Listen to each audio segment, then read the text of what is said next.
आप उन लोगों से क्यों नहीं पूछते? इतने साल आपका राज रहा, क्यों नहीं हरियाणा में आपने ऐसी इंफ्रास्ट्रक्चर खड़ी करी कि आज हम कॉमनवेल्थ गेम्स की मेजबानी कर सकें? 10 साल कांग्रेस की सरकार रही, उससे पहले इनेलो की सरकार रही। हम पूर्ण बहुमत से पहली बार 2014 में आए हैं और उसके बाद लगातार हरियाणा में विकास की गंगा बह रही है। भिवानी में रविवार को बीजेपी की प्रदेश अध्यक्ष बनने के बाद डॉक्टर अर्चना गुप्ता पहली बार कार्यकर्ताओं के स्वागत कार्यक्रम में पहुंची थी। इसके बाद मीडिया के साथ प्रेस कॉन्फ्रेंस में कुछ सवाल उन्हें असहज लगे और वो बीच में ही हाथ जोड़कर चली गई। उसके बाद किरण चौधरी ने मोर्चा संभाला और मीडिया से पूछा कि आपके क्या सवाल हैं, उनके जवाब मैं देती हूं। कार्यक्रम के बाद डॉक्टर अर्चना गुप्ता मीडिया के सामने आई तो उनसे विपक्ष का एक आरोप जो बार बार लगाया जाता है कि हरियाणा में कॉमनवेल्थ में काफी ज्यादा मेडल आए हैं, बावजूद इसके कॉमनवेल्थ खेलों की मेजबानी गुजरात क्यों कर रहा है, ऐसा आरोप कांग्रेस लगा रही है। तो बीजेपी का क्या कहना है? जब ये सवाल पूछा गया तो उन्होंने कहा कि हरियाणा में इतना इंफ्रास्ट्रक्चर नहीं है जिससे यहाँ पर खेलों की मेजबानी की जा सके। गुजरात में नरेंद्र मोदी जी पीएम से पहले सीएम रहे हैं और वहाँ पे उन्होंने काफ़ी विकास किया है, इंफ्रास्ट्रक्चर वहाँ पे काफ़ी मजबूत है, इसलिए वहाँ पर ये खेल करवाए जा रहे हैं। आने वाले वक्त में हरियाणा में भी बीजेपी विकास की बयार बहा रही है और आने वाले वक्त में कोई ना कोई बड़ा खेल या ऐसा आयोजन हो सकता है। लेकिन जब उनसे पूछा गया कि इंफ्रास्ट्रक्चर कब खड़ा होगा, हरियाणा में आज भी इतने सारे मेडल आने के बाद स्टेडियम की हालात खस्ता है, व्यायामशाला में कोई कोच या योग गुरु नहीं है, तो उन्होंने कहा कि सब कुछ सही चल रहा है और उसके बाद वो हाथ जोड़ के खड़ी हो गई। फिलहाल आप सुनिए क्या कुछ कहा प्रदेश अध्यक्ष ने भिवानी में आकर। उसके साथ साथ किरण चौधरी ने मीडिया के सवालों के जवाब में क्या कहा, आप सुनिए विस्तार से। विभाजन की विभीषिका आप सबको ज्ञात है कि एक ऐसा दर्द उस समय कि जवाहरलाल नेहरू में स्वयं प्रधानमंत्री बनूं, अखंड भारत के चाहे दो टुकड़े हो जाएं और हम जो हैं भारत दो टुकड़ों में बट गया, लाखों लोग विस्थापित हो गए, लाखों लोगों का कारोबार खत्म हो गया, उनके घर उजड़ गए और कितनी ही असंख्य बहनों की के साथ दुराचार हुआ। बहनों के साथ दुराचार ना हो, उनके स्वयं के परिवारजनों ने तलवार से उनका सिर अलग कर दिया। तो एक ऐसी पीड़ा, कहते हैं कि जो कौमें अपना इतिहास भूल जाती हैं वो कौमें नष्ट हो जाती है। तो वो जो पीड़ा विभाजन के समय हमें मिली, विभाजन की विभीषिका स्मृति दिवस युवाओं को साथ जोड़ते हुए 14 अगस्त को, जिसमें माननीय मुख्यमंत्री जी स्वयं रहने वाले हैं, हमारे केंद्रीय मंत्री मनोहर लाल जी रहने वाले हैं, वो भी एक कार्यक्रम हम 14 अगस्त को मनाने वाले हैं। और इसके साथ साथ संगठन का विस्तार कैसे हो, संगठन में युवा शक्ति कैसे जुड़े, महिला शक्ति कैसे जुड़े, उसके लिए हम बहुत जल्द बीजेपी हरियाणा पर एक पोर्टल लॉन्च करने वाले हैं, जिसमें उस पोर्टल पर आप रजिस्टर करके सेवा कार्यों के माध्यम से, क्योंकि हमारे संगठन का मूल मंत्र है सेवा ही संगठन, कैसे लोग, नए लोग उसमें जुड़े और अपना योगदान कैसे करें, तो उसका भी काम हम बहुत जल्द करने वाले हैं।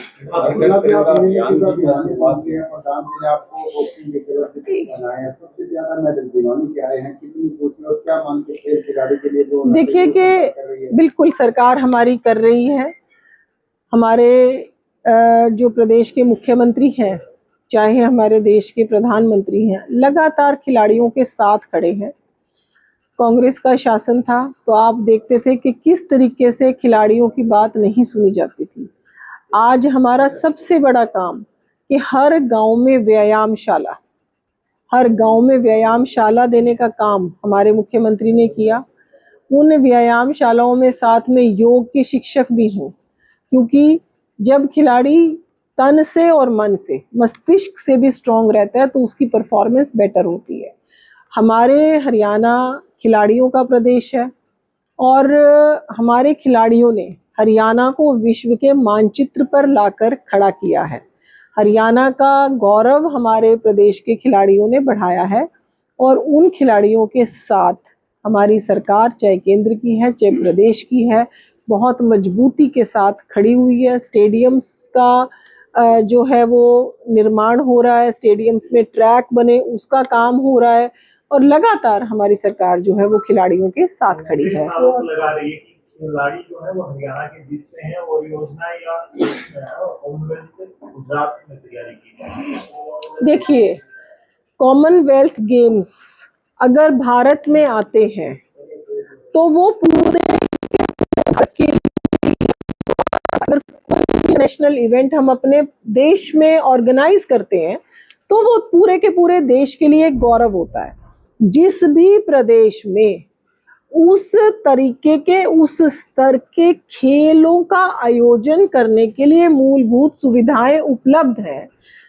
आज मान लो मेरे घर में 4 अतिथि आ रहे हैं, मेरे पास उनके स्तर का खिलाड़ी खेलने आ रहे हैं। कॉमनवेल्थ गेम्स की मेजबानी अगर भारत को मिलती है तो ये हमारे लिए छोटी बात नहीं है। उस मेजबानी के लिए उतने स्टेडियम, उतनी व्यवस्थाएं खड़ी होनी चाहिए। आज मान लो अगर गुजरात में ऐसी व्यवस्थाएं खड़ी हैं तो कल हम हरियाणा में भी कोशिश कर रहे हैं ऐसी व्यवस्थाएं खड़ी करने की। गुजरात में हमारे प्रधानमंत्री नरेंद्र मोदी जी स्वयं इतने लंबे समय तक मुख्यमंत्री रहे और उन्होंने जो इंफ्रास्ट्रक्चर वहां पर खड़ा किया है तो उसके माध्यम से, अगर आज विषय ये नहीं है कि हरियाणा में आए, गुजरात में आए, खिलाड़ी भी भारत के हैं और हम भारत का, पूरे के पूरे भारतीयों का गौरव का अवसर होगा कि अगर हमें इनकी मेजबानी मिलती है तो वो गुजरात में हो या हरियाणा हो, मुझे नहीं लगता कि इसमें कोई सवाल खड़ा होना चाहिए। और जो सांसद इसका सवाल खड़ा कर रहे हैं वो राज्यसभा से सांसद है, राज्यसभा के सांसद सांझले होते हैं। खिलाड़ी भी यही कह रहे हैं, मतलब ये विपक्षी दल भी है, खिलाड़ी तो है हरियाणा के भाई सब, लेकिन उतनी बड़ी इंफ्रास्ट्रक्चर, मैं जस्टिफाई की बात आपको अभी भी मैं कर चुकी हूँ, जस्टिफिकेशन मैं दे चुकी हूँ कि अगर वहां पर जब उस स्तर की हरियाणा में हमारी इंफ्रास्ट्रक्चर, हमारे मुख्यमंत्री जी लगातार लगे हुए हैं इंफ्रास्ट्रक्चर खड़ी करने में, जब हमारे पास उस स्तर की इंफ्रास्ट्रक्चर खड़ी हो जाएगी तो हम भी कर देंगे मेजबानी, मना थोड़ी ना है। हरियाणा सरकार में कोई, इससे पहले 12 साल से पहले यहाँ लगातार 10 साल कांग्रेस की सरकार रही, उससे पहले इनेलो की सरकार रही। हम पूर्ण बहुमत से पहली बार 2014 में आए हैं और उसके बाद लगातार हरियाणा में विकास की गंगा बह रही है, लगातार इंफ्रास्ट्रक्चर मजबूत हो रहा है। एक एक गांव में व्यायामशाला हम खड़ी कर रहे हैं, नए स्टेडियम्स हम बना रहे हैं।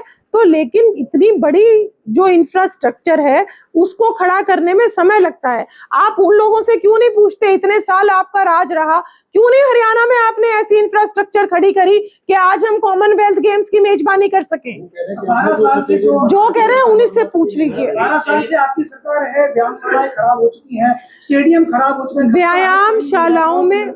व्यायामशालाओं में हमारे मुख्यमंत्री जी लगातार निर्देश दे रहे हैं और उन व्यायामशालाओं में भी लगातार काम चल रहा है। योग शिक्षक भी वहां पर आ रहे हैं और कुछ जहां पर भी अगर कोई कमी, अगर कहां पर भी आए हुए योग शिक्षक, एक बड़ी संख्या में योग शिक्षक पूरे के पूरे हरियाणा में काम कर रहे हैं। और व्यायामशालाओं का भी, अगर जहां पर भी कोई छोटी मोटी टूट फूट है, कोई मान लो घास खड़ी होगी, कोई भी ऐसी छोटी छोटी चीजें हैं तो उनके ऊपर हमारे मुख्यमंत्री जी बहुत ही संजीदगी से काम कर रहे हैं। हमारी अध्यक्षा जी ने कहा है, ये बिल्कुल सही बात है कि हर एक चीज का जो है वहां पर इंफ्रास्ट्रक्चर होना चाहिए।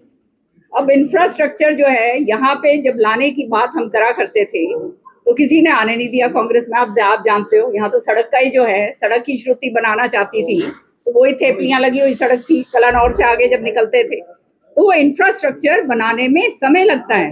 अब जो है चौधरी बंसीलाल जी की यूनिवर्सिटी श्रुति लेकर आई है, वो खड़ी हुई है, आहिस्ता आहिस्ता करके ये आगे बढ़ेगी। तो जो खिलाड़ी हैं वो हमारे देश के हैं, हमारा गौरव है। खाली हरियाणा, गुजरात, फला दिखड़ा इसमें नहीं बैठे हुए हैं, हम लोग हैं। दूसरी बात, मैं प्रधानमंत्री जी को मैंने चिट्ठी लिखी है क्योंकि और मैंने कहा है कि हमारे यहाँ से ये खिलाड़ी हैं सारे के सारे, और इतना गौरव जो है हरियाणा का जो है हमारे खिलाड़ी बढ़ा रहे हैं, तो हमारे को भी कोई एक डिसिप्लिन का अगर हमारे को यहाँ दे दिया जाए, पर उसके लिए जो है बहुत लंबा समय लगता है इंफ्रास्ट्रक्चर बनाने में। यहाँ पे बनाया जा सकता था। बीसीसीआई के चेयरमैन जो थे, आप जानते हो बीसीसीआई में कितना करोड़ों रुपए आता है। एक स्टेडियम भिवानी के अंदर अगर बन जाता उस समय, तो आज ये हालात नहीं होने थे।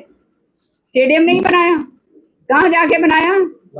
लाली में, जहाँ पे ना आगे ना पीछे कुछ। तो ये कहानी यहाँ पे भिवानी के साथ दुर्भाग्य की बात हुई है कि हमने जो लड़ाइयाँ लड़ी, वो लड़ाइयाँ जो है हम लड़ते रह गए।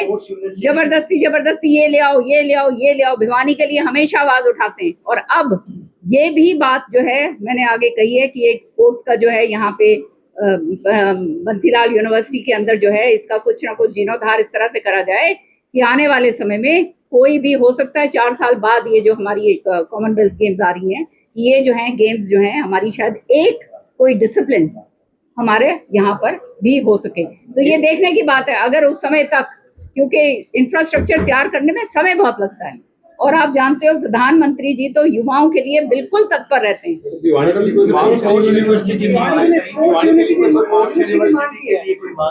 देखो यूनिवर्सिटी अब हमारे पास आ गई है, 2 यूनिवर्सिटियां नहीं हो सकती, इतनी तो बड़ा भिवानी है नहीं। देखो भाई, तुमने भी बेरा, हमने भी बेरा, हम तो लेके आए थे, हमने तो स्पोर्ट्स यूनिवर्सिटी यहाँ लेके आए थे, उठा के ले गए वहाँ, है ना?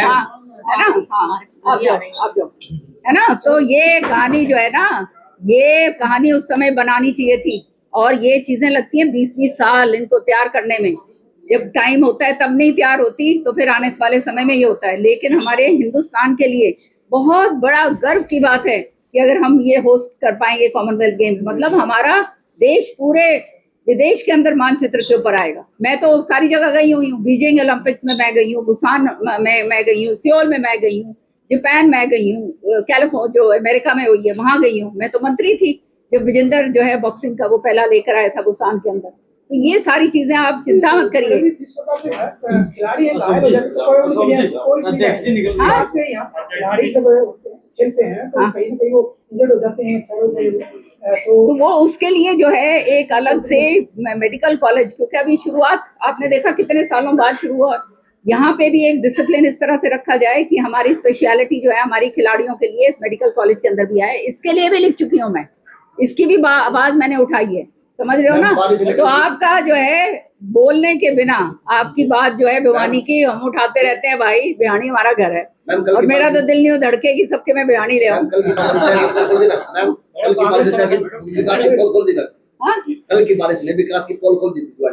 अरे भैया तुम ये बताओ ना, क्या विकास की पोल खोल दी है? तो अब मैंने वहां से कहा है ना, आज कहा कि नहीं कहा कि एक कमेटी आप बनाओ, खाली ये नेगेटिव बात मत करो, आप कमेटी बनाओ और जहाँ पे गलत काम हो रहा है वहां बताओ, ताकि उसको वो जो भी कर रहा है ठेकेदार हो या जो वो हो जो करवाने वाला अफसर है उसके खिलाफ कार्रवाई करेंगे। मेरे समय पर नहीं, सुनो, मेरे समय पर कितने करोड़ों रुपए लगाए थे, नहीं लगाए थे? हाँ, तो वो तो खराब होंगे क्योंकि बीच में जो है वो उसका मेंटेनेंस नहीं हुआ। अब जो है पैसा भिवानी के लिए दिया गया है, तो उसके ऊपर निगरानी कमेटी बनाओ भाई। ये तो अपने ऊपर भी रखो ना कुछ, हम तुम भी भिवानी के हो, बाहर के थोड़ा आए हो उड़ के। तो मैं वही मैं कहूँ भाई गंडस, तुम भी कहते नजर रखो, जहाँ गलत हो रहा हो, जहाँ ठेकेदार गलत कर रहा हो, जहाँ अफसर पैसा खा रहा हो, वहाँ बताओ।